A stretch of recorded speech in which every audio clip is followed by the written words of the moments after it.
پاکستان تو یہ ہمیشہ کہتا رہا ہے کہ ڈونلڈ ٹرمپ نے جنگ بندی کروائی، لیکن بھارت یہ کہتا ہے کہ جی ہم نے اپنی مرضی سے جنگ بند کی۔ اب اس بیان نے یہ ساری کی ساری کلی کھول کے رکھ دی کہ واقعی ڈونلڈ ٹرمپ کا ٹیلی فون اور پاکستان کی جو دھمکی تھی کہ ہم سب کچھ اڑا کے رکھ دیں گے، اس نے یہ جنگ بندی کی۔ اب جے شنکر نے ساتھ ہی ساتھ انٹرویو میں یہ بھی کہا کہ جی ہم نے جو دہشت گرد ہیں ان کے خلاف ہم پراکسی نہیں بنیں گے اور پاکستان کے خلاف کارروائیاں جاری رکھی جائیں گی، اور ہم کوئی بہت بڑا پلان کر رہے ہیں جس میں ہم مستقبل کا ایک لاہ عمل طے کریں گے۔ اٹ مینز دیٹ کہ پاکستان کو دھمکی دی گئی۔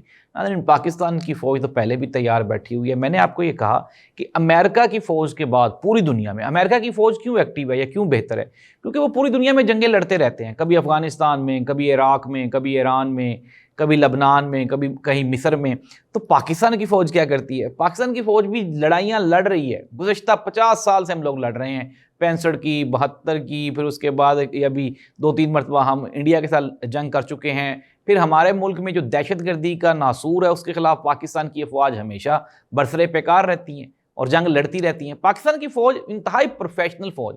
تو میں آپ کو دوبارہ پھر یہ کہہ رہا ہوں کہ امریکہ کو اس بات کا ادراک ہو چکا ہے۔ یہی وجہ ہے کہ پاکستان کے جو آج کل ایئر مارشل ہیں وہ ہے امریکہ کے آفیشیل وزٹ پہ، دورے پہ۔